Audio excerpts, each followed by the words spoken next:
다음에 정치면 기사로 넘어가도록 하겠습니다. 어제 문재인 대통령이 윤석열 당선인에게 직접 좀 얘기하고 싶다라는 내용을 박수현 수석이 대신 전했습니다. 그 내용부터 보겠습니다. 문재인 대통령은 오늘 오전 참모회의에서 대통령과 당선인 간의 회동에 관해 다음과 같이 말씀했습니다.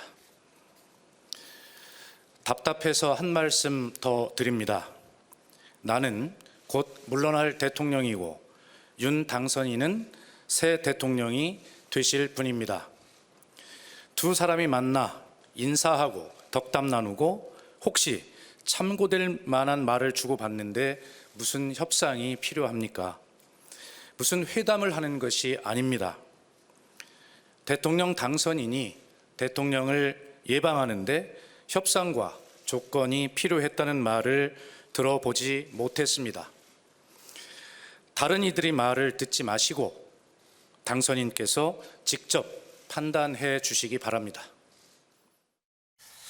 저도 요 며칠 계속해서 양쪽에서 나오는 그 워딩을 꼼꼼하게 보고 있는데 글쎄요, 잘 이해가 안 되는 측면이 있습니다. 문재인 대통령은 협상이 왜 필요한지 답답하다라는 취지로 얘기를 했어요. 박수현 수석 얘기 들으신 것처럼. 거기에 대해서 당선인은 매도인, 집을 파는 사람이 이미 다 계약이 됐는데 집 마음대로 안 고친다라고 비유를 했습니다. 좀 더 구체적으로 볼까요? 윤핵관 겨냥한 듯 비판의 날을 세웠습니다. 조율 필요 없다. 청와대 문 열렸다는 것이 대통령의 발언의 핵심입니다. 여기에서 당선인 측에서는 당선인 뜻 존중하는 게 상식이다. 임기 말에는, 그러니까 당선인이 대통령 되고 임기 말에는 인사 안 하겠다라고 얘기를 했습니다. 매일경제에서는 청와대는 앞으로 제 갈 길 갈 것 같다라고 전망을 했습니다. 인사권 행사가 법적인 의무고 장성 진급자 대상의 검수여식도 이례적으로 넉 달 만에 개최하겠다고 얘기를 했습니다. 박 의원님, 지금의 상황, 이제는 대통령과 당선인이 직접 맞서고 있는 상황이거든요. 두 사람이 같이 회동을 하면서 뭐 웃으면서 악수하고 이런 거 지금 당분간 볼 수 없을 것 같기도 한데 어떻게 지금 상황 보고 계세요? 네. 국민들 보고 싶은 거는 대통령과 당선인이 만나서 화기애애하게 대화하면서 갈등과 분열의 모습을 보여주지 말고 통합하는 모습을 보여주길 바라고 있는데 예. 지금 두 분이 다 지금 국민의 인내심의 한계를 지금 테스트하는 것 같아요. 그 정도고 그 대통령 발언은 전 상당히 좀 부적절하다고 생각합니다. 왜냐하면 발언 자체가 윤 당선인이 스스로 판단하지 못한다는 조롱이 좀 섞인 것 같기도 하고 아니면은 주변 인물들의 벽에 가로막혀서 판단을 제대로 못하고 있고 또 이제 판단을 흐리고 있다라는 그런 식으로 들리기 때문에 상당히 부적절하다고 생각이 되고 그리고 기본적으로 저기 대통령께서 계속 협치와 협력을 이야기하지만은 사실관계를 한번 보시죠. 지금 당선이 하고자 하는 거는 지금 계속해서 발목을 잡고 있어요. 용산 국방부 청사를 옮기는 것도 아니 대통령 자신이 광화문 시대를 얘기하지 않았습니까? 그 국군 국무회의라고 그랬어요. 저기 청와대에 대해서. 그래서 청와대에 있으면 소통이 안 되기 때문에 광화문에 나와서 소통을 하겠다고 하신 분이 대통령입니다. 그러면은 당선인이 어떻게 보면은 지금 당선인 정권 교체 이룬 거잖아요. 국민들이 지난 5년간 실정에 대해서 윤석열 당선인을 선택했단 말이에요. 윤 당선인을 할 수 있게끔 공약을 이행할 수 있게끔 도와주는 게 순리고 정치 상도이죠. 그리고 인사권 문제도 마찬가지입니다. 물론 법적으로 인사권이 대통령한테 있는 건 당연하죠. 하지만은 임기 말에 대통령이 모든 인사권을 쥐고서 내가 내 사람으로 채우겠다고 하는 거는 욕심이죠. 왜냐하면은 지금 새로운 정권에 들어서서 4년간 정치, 국정 철학을 같이 하는 사람과 함께 정치를 해야 되는데 본인이 원하는 사람을 임기 말 대통령이 집어넣어 버리면은 그 국정 철학과 어긋나는 사람들이 어떻게 새로운 당선인과 일을 할 수 있겠습니까?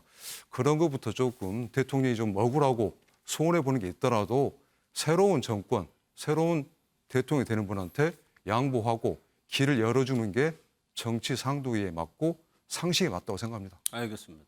다음 신문도 한번 보겠습니다. 어제 대통령과 당선인의 워딩이 직접 나왔기 때문에 서울신문에서도 서로 짚고 날렸다. 덕담에 무슨 협상이냐? 짚팔고 왜 고치냐? 짚하느냐, 그러니까 당선인이 어제 이제 짚하는 문제로 지금의 상황을 비유를 했습니다. 한번 직접 한번 들어보도록 하겠습니다. 뭐 그런 거랑 비슷한 거 아니겠어요? 우리가 집을 사면은 당선인이라고 하는 거는 부동산 매매 계약에서 이제 대금은 다 지불한 상태 아닙니까? 등기 명의 이전하고 명도만 남아 있는 상태인데 곧 들어가 살아야 되는데 아무리 법률적인 권한이 소유권이 매도인에게 있더라도 우리가 이제 들어와 살 사람의 입장을 존중해서 뭐 그 어떤 본인이 사는데 필요한 거나 또는 어떤 관리하는데 필요한 조치는 하지만 이제 뭐 집을 이렇게 좀 고치거나 이런 건 잘 안 하지 않습니까? 이종호 평론가님, 두 분의 얘기를 들어보면은 접점은 현재로서는 없어 보여요. 네, 거의 보이지 않고요. 지금 뭐 우리 국민들이 볼 때는 두 분의 직접적인 워딩을 가지고 비교해봐도 상호 불신, 감정 대립 이것밖에는 보이지가 않는 상황이거든요. 근데 그 기저에는 역시 제가 볼 때는 한국은행 총재 임명과 관련된 그 청와대 측과 그리고 인수위 측 관계자의 서로 거짓말 논쟁. 예. 그러니까 협의를 했다. 협의한 적 없다. 근데 이런 식으로 하면 우리 그동안 공개했던 거 다, 얘기했던 거 다 공개해버리겠다. 예. 공개하려면 해라. 우리도 공개하겠다. 뭐 이렇게 얘기를 하고 있는데 양측의 말이 서로 다르기 때문에 누구의 말이 사실인지는 정확히는 알 수가 없을 것 같습니다. 청와대의 말이 맞는 건지 아니면은 인수위 측의 말이 맞는 건지 저는 알 수는 없을 것 같은데 여기서 분명히 드러나는 건 하나 있다고 봅니다. 문재인 대통령이라든지 윤석열 당선인 두 분이 어쨌든 간에 이 갈등 구조를 이 대립 구조를 키우기보다는 반면 교사의 기회로 삼았으면 어떨까? 무슨 말이냐면 예.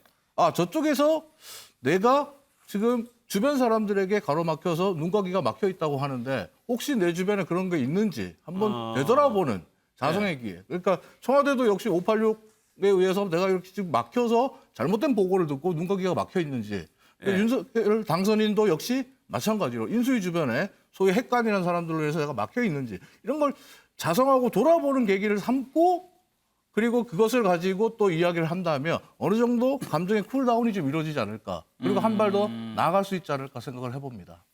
양쪽 다 이제 비슷한 상황일 거라는 말씀이시죠? 한번 이 내용 한번 보겠습니다. 짜증난다.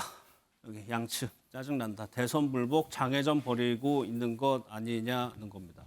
조응천 의원이 물밑에서 나눴던 대화를 더군다나 인사와 관련한 대화를 이렇게 막 백일화에 내도 되느냐.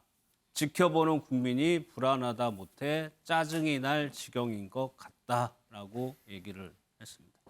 이 부분에 대해서 장혜찬 평론가 되게 뭐 분석 서로 상호 간의 신뢰가 없다 이런 분석들을 하고 있지만 저기요.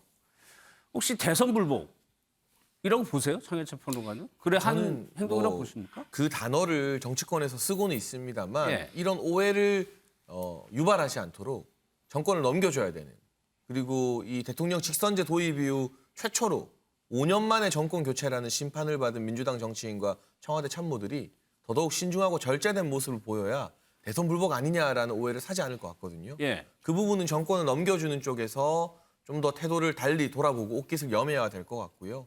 지금 윤석열 대통령 당선인이 주장하는 크게 두 가지. 첫 번째가 바로 청와대를 개방하고 국민들께 돌려드리는 것.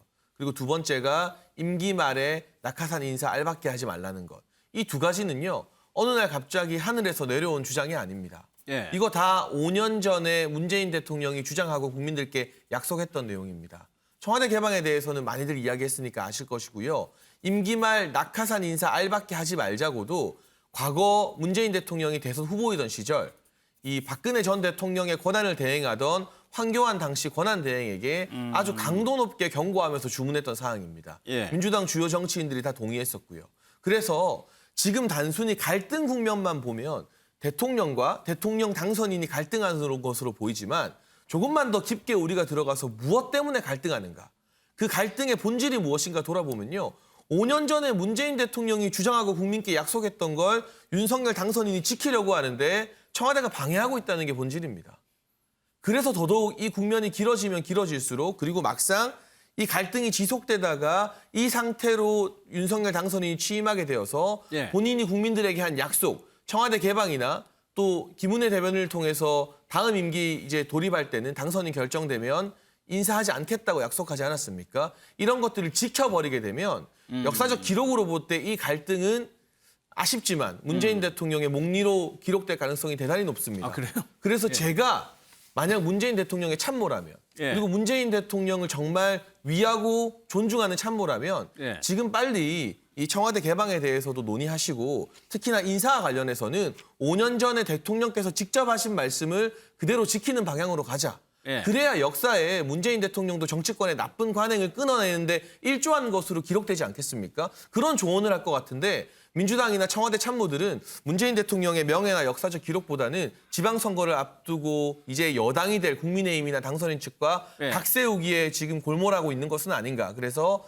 잘못된 보좌를 받는 것은 오히려 대통령이신 것 같아서 개인적으로는 참 안타까운 마음이 많이 듭니다. 이 부분에 대해서는 좀 생각이 다르신 분이 있을 것 예. 같아서 듣고 다음 기사로 넘어갈게요. 저는 뭐 전혀 다르죠. 전혀 다를 수밖에 없는 게 윤석열 당선인은 승자세요, 승자. 승자는 좀 여유가 좀 있으셔야 되는데 예. 여유가 전혀 없어요. 그리고 지금 두 가지가 있습니다.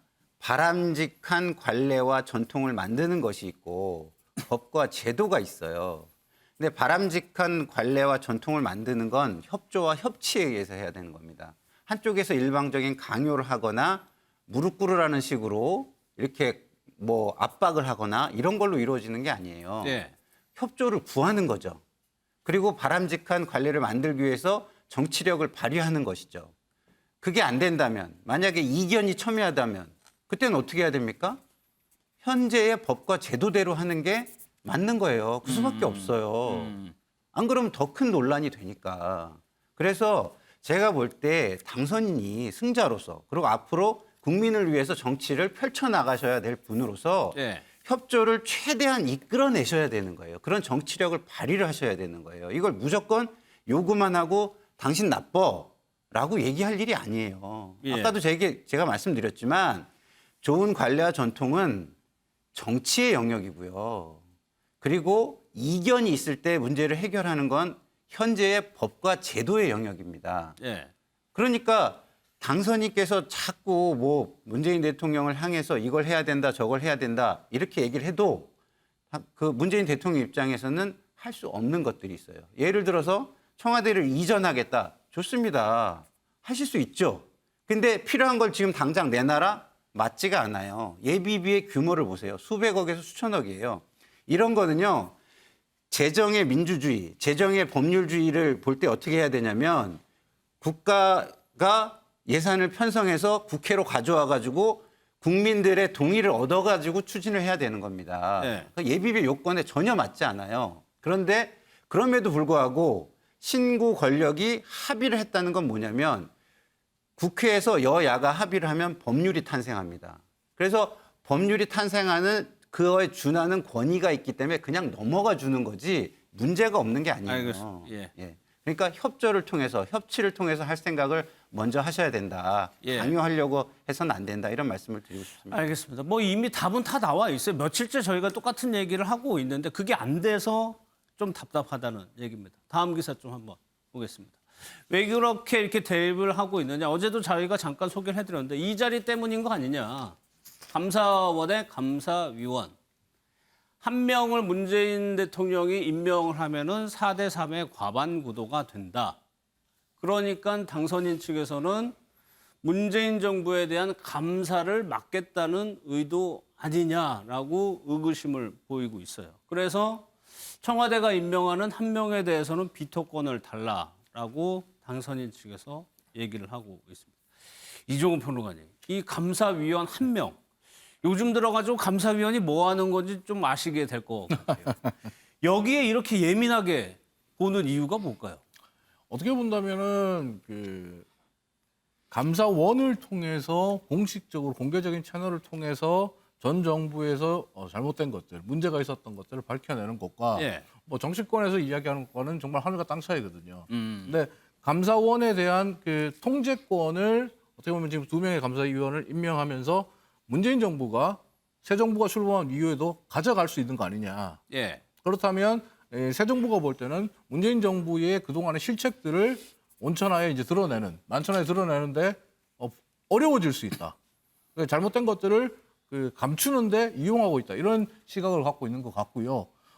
반대로 이제 대통령과 청와대 쪽에서 본다면 이건 지금 어떻게 보면 앞서 우리 김성일 평론가님도 말씀하셨지만 이건 법이 정한 예. 대통령의 권한과 의무를 지금 행사하는 건데 그걸 가지고 정치적 의도를 깔고 바라보는 것 그리고 예. 감사위원회에 대한 비토권을 달라고 하는 것 이것은 대놓고 정치 보복을 하겠다라는 뜻 아니냐. 그리고 문재인 정부의 지난 5년을 까겠다는 거 아니냐. 네. 비하하겠다는 거 아니냐. 이런 식의 그 속내가 읽힌다라고 하면서 굉장히 불쾌할 수밖에 없거든요. 이 역시 또 앞에서도 말씀드렸던 이 감정 싸움으로 다시 돌아가는 거예요. 상호 불신이 있기 때문에 서로 예. 못 믿기 때문에 감사위원 특히 저 자리 같은 경우는 어떻게 보면 새 정부 출범 이후에 첨예한 대립과 그 갈등의 불씨가 될 수 있다. 이런 판단하에서 절대 물러설 수 없다라면서 팽팽하게 맞서고 있는데 국민들은 그렇게 생각할 겁니다. 그게 그렇게 싸울 일인가? 그러니까요. 예. 그리고 감사원은 독립기구. 네. 네, 이렇게 해석하는 것 자체가 원래 설립 그렇죠. 취지하고 안 맞는 상황인 맞습니다. 거예요. 그런데 그 갈등의 핵심이 이것이 있다는 것을 글쎄 얼마나 많은 국민들이 좀 수긍을 할 수 있을지가 조금 의문이 들긴 합니다. 다음 기사 한번 좀 보겠습니다. 그렇다 보니까 이게 어떻게 되는 것이냐, 두 분이 만날 수 있는 것이냐, 해동 갈수록 가물가물, 갈수록 안개 속으로 들어가고 있는 것 같습니다. 이러다가 만남 없이 정권 이양이 되는 건 아니냐. 이례적인 극한 대치의 우려가 고조되고 있습니다. 완강합니다. 과거에 한번 기록을 보니까 노태우 전 대통령하고 김영삼 전 대통령이 18일 만에 만났다고 합니다. 그러면 이 18일 만이 다음 주 초쯤 된다고 해요. 그때가 지나버리면은 이 기록까지 깨버리게 됩니다. 내주 초에도 불발할 땐 기록을 넘어서게 됩니다. 박봉건 의원님, 글쎄요. 이런 상황에서 설령 두 분이 만났다고 하더라도 진짜 그야말로 그냥 덕담, 요 정도 차담, 요 정도 끝나고 정권 교체가 될 것 같은데 그것이 과연 우리 국민들에게 이로운 것이냐. 그런 걸 좀 불안할 수도 있을 것 같아요. 당연히 그렇겠죠. 만나시긴 만나시겠죠. 네. 하지만 이미 모양새가 좀 빠지고 기본적으로 만나더라도 국민들의 그 시각이 두려워서 억지 춘향식으로 만나는 거 아니냐라는 생각이 들 수밖에 없고 그런 점에 있어서는 상당히 시너지 효과가 떨어지고 그렇더라도 만나셔야죠. 만나서 그래도. 서로가 좀 앙금을 좀 푸는 계기를 만드는 게 국민들이 바라는 거고 만나셔야 됩니다. 예. 취임식에서도 인수위 측에서 국민 통합을 최대 화두로 내세웠죠. 이게 김상현 평론가. 네. 이게 대통령의 아주 상징적인 권한도 네. 많지만 굉장히 상징적인 정치의 정점에 있는 분들이 당선인도 마찬가지고 국민 통합이 실제로 국민 통합이 되는 것도 중요하겠지만 이런 상징적인 모습도 상당히 국민들에게 영향을 미칠 수 있는 너무너무 중요합니다. 지금 저렇게 그 두 지도자가 갈등을 하니까요. 예. 제가 아침에 나오는데 넥타이를 고를 수가 없는 거예요. 왜요? 예? 예를 들어가지고 지도자가 갈등을 하면 그 밑에 예. 국민들도 둘로 갈려져서 갈등하는 그 요소를 제공하게 되는 겁니다. 예. 그러니까 제가 아침에 빨간 넥타이를 메고 싶어가지고 탁 들었다가 이거 메고 색깔 나갔다가 지지자들이 쟤는 왜 빨간 넥타이를 메고 왔지? 이런 이야기를 들을까 봐 겁이 나는 거예요, 덜컥. 예. 그래서 제가 파란 넥타이로 바꿔 매야지. 이렇게 앞으로 파란 넥타이를 제가 많이 사야 될지도 모르겠다 이런 생각을 제가 했습니다. 왜? 두 분에게 지금 국민을 생각하는 마음이 지금 부족하다. 그렇기 때문에 이런 진짜 넥타이 하나 아침에 고르는 것까지도 고민하게 만들고 있다. 이런 말씀을 꼭 드리고 싶고요. 예. 어쨌든 모르겠습니다. 어느 한쪽을 저는 더하다 덜하다 이렇게 말씀드리고 싶지 않고 일단은 만나셔라. 만나서 두 분이 얘기를 해보셔라. 예. 그래야 그 두 분의 눈치를 보고서 협상하는 사람들 없이 예. 더 통 큰 대화가 이루어질 것 아니냐 이런 말씀을 꼭 드리고 싶습니다. 알겠습니다. 과거의 기록들을 한번 보니까 이렇게 됐다. 이번이 처음이 아니고, 그러니까 이번이 유독 조금 강하게 부딪히는 것 같고, 역대 정권에서는 계속적으로 이런 문제가 있었다는 겁니다. 이게 이종훈 평론가님. 글쎄요.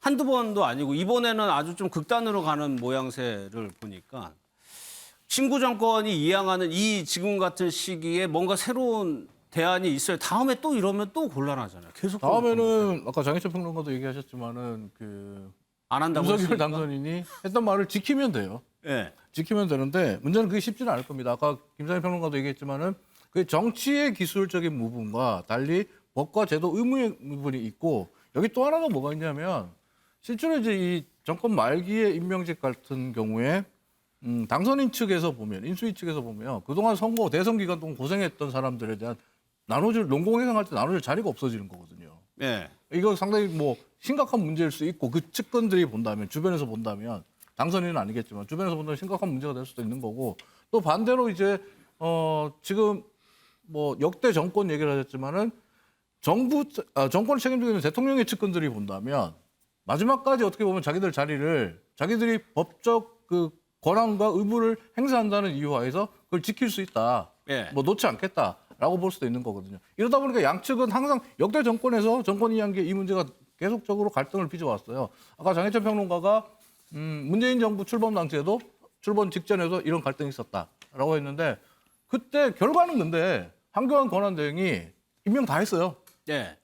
문재인 당선인과 민주당에서 그러지 말라라고 했지만 알박기 하지 말라고 했지만 결과는 뭐 한교안 권한대행이 다 임명을 하는 상황이 됐었고 그거 더 거슬러 올라가면 노무현 정권과 이제 이명박 정권으로 넘어오는 과정에서 노무현 대통령의 인사권이 행사가 되니까 이명박 정권은 출범할 때 고위공직자들에게 일괄사표 내라. 다시 재신임하겠다. 오늘 일괄사표 받았잖아요. 그래서 문제가 됐었죠. 네. 그러니까 항상 이 부분이 계속적으로 이어져 왔는데 문제는 이런 그 갈등과 상호 불신 그리고 감정 대립이 지금처럼 수면 위로 올라온 적은 없다는 거예요. 물밑에서 계속 진행됐다는 거죠. 근데 제가 가장 아쉬운 건 뭐냐면 그동안 이 역대 정권에서 이것이 물밑에서 진행될 수 있었던 가장 큰 이유는 어떻게 보면 협상 당사자들, 청와대 측과 인수위 측의 협상 당사자들이 자신들이 그 갈등을 내부에서 녹여내고 어쨌든 타협하려고 하고 합의점을 찾으려고 했지 네. 지금처럼 대통령과 당선인 최고 정점에 있는 두 분을 끌어내지는 않았단 말이에요.